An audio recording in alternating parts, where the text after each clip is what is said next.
Well, it is a sad, sad story. There's just no other way to describe what happened last week to a student from St. Thomas University. Fredericton police found 21-year-old Andrew Jason Bartlett dead in his apartment building. Friends say it appeared he'd fallen. Police are still investigating and have not released any details or autopsy results. But one campus news website is reporting that Andrew may have attended a party with the volleyball team the night before, and that party may have involved hazing. Like other first-time players, he was taking part in an initiation party, which started at this Stu residence and continued off campus. St. Thomas University suspended its senior men's volleyball team today following the death of one of its members after a hazing event. Andrew Bartlett was killed by an accidental fall in the stairwell of his apartment building last October. Police say alcohol was a contributing factor. They ask me am I okay, they ask me if I'm happy, are they asking me that because of this? Hi, my name is Crystal Klein, and I'm a journalism student at St. Thomas University. Andrew never really liked to talk about himself a lot, but I found that he did it, like, not sarcastically, but we'd be at the table, and I'd be like, oh, are you going to the cellar tonight? Or a bunch of us are meeting up, and he'd be like, oh, man, oh, my hand hurts so much from volleyball. Oh, look at this scrape right here. Oh, my hand's all taped up. And he kept saying it just to talk about volleyball, but he never come out and be like, oh, did you have fun at volleyball? He'd be like, yeah. But if you're asking what he was doing, he'd be like, oh, my hand, oh, volleyball was so hard, oh, just to talk about basically how much he loved it. Every Friday, I'd be working, and I'd always get at least 3 text messages from me, like, are you coming out tonight? Where are you? And then him and Tim would wait for me, like, at the social club until I got off work, and yeah. So he was always there to hang out with.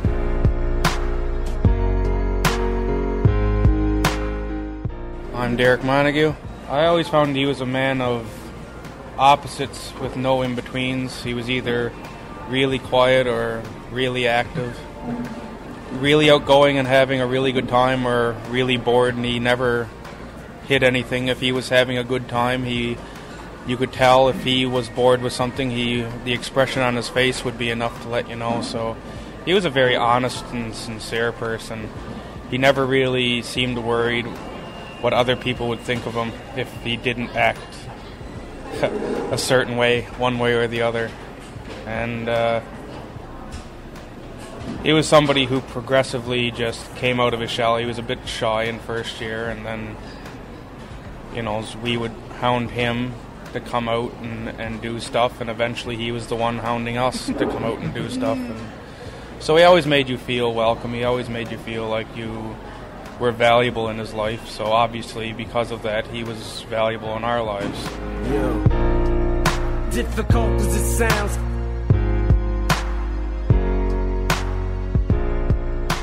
I found that I was put in a very awkward position because I was a journalism major. I found that I was stuck. I found it very hard to move on.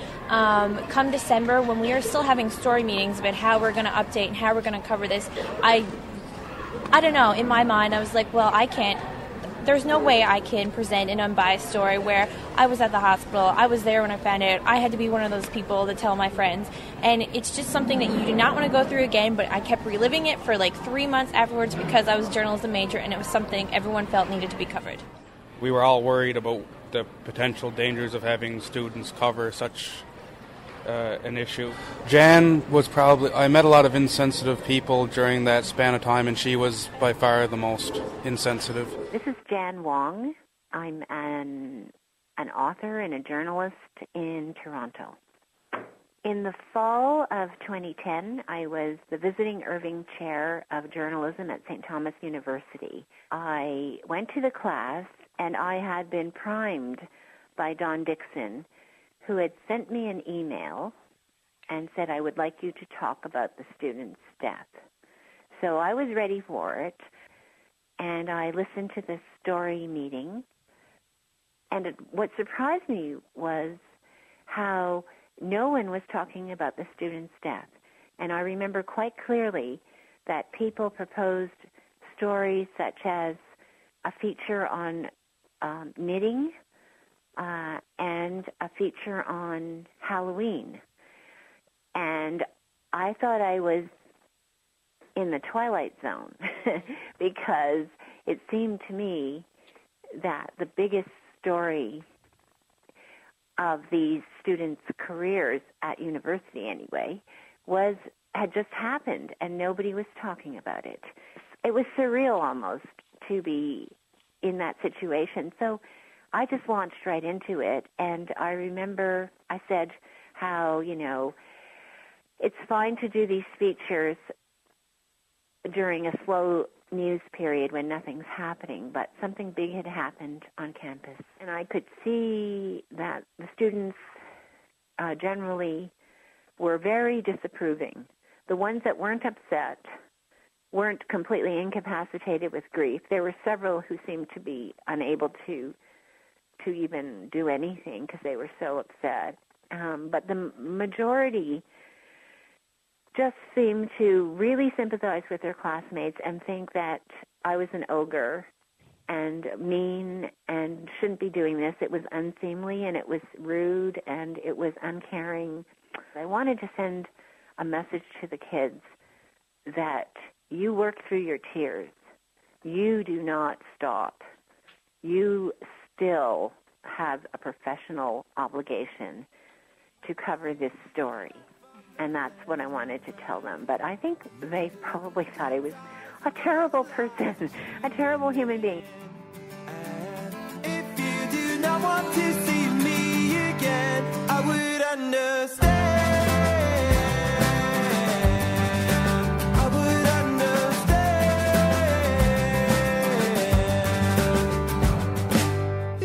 I'm Michael Camp, and I'm the director of the Journalism and Communications program at St. Thomas. I wanted everybody who went near the story to also remember that they're a member of a community and that we have to be as considerate as possible. Mm-hmm. We're talking about our friends. We're talking about people we know. We can't have the same detachment that you can have in a bigger center. From the moment that we heard about Andrew Bartlett, we were having a discussion within the department about what the appropriate response to the story would be in the student press. Not because we were directing the coverage, but just because we were wondering what kind of stories might appear, and we did have some concerns. It's a small community, and people have to remember that many people are feeling a lot of emotional pain. And we were concerned from the beginning that people be considerate. Mm-hmm. On the other hand, it was felt quite strongly, and this is at a time when Jan Wong was here too. She was interested in how we handled the story. There was a strong feeling, as there should be among journalists or people who want to be journalists, that the community had to be informed about what happened and that questions should be asked. We don't see it as a sign of respect to be silent, and I think that that's the difference in cultures sometimes.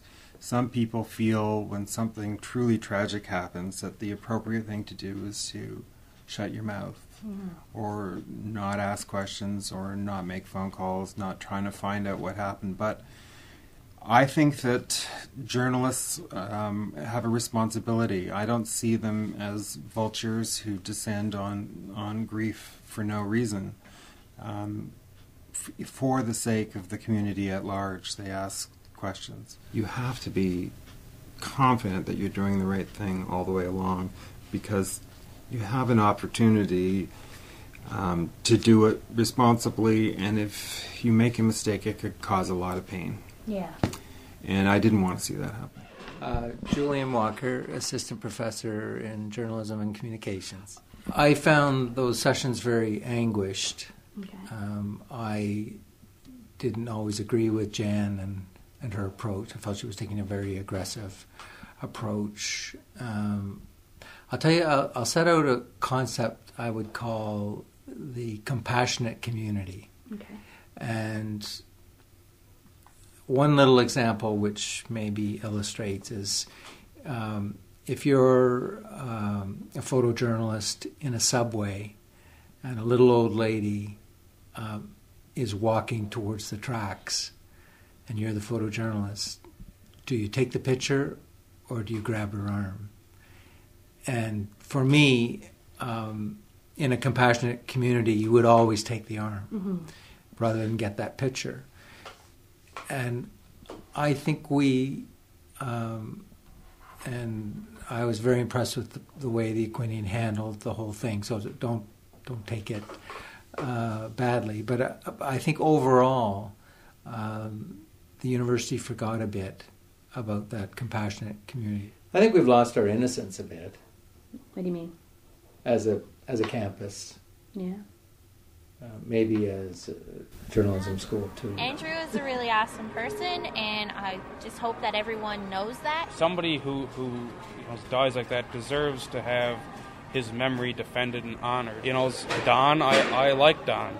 I really like Don personally, but he allowed basically free reign on whatever people wanted to discuss about Andrew could be discussed, and my feelings and anybody else who was affected by Andrew's death was very much second nature to that class. So I felt like I was being pushed aside. And I let myself be pushed aside, and I said, fine, if that's going to be it, I have absolutely no loyalties whatsoever to this program anymore, and I still feel the same way.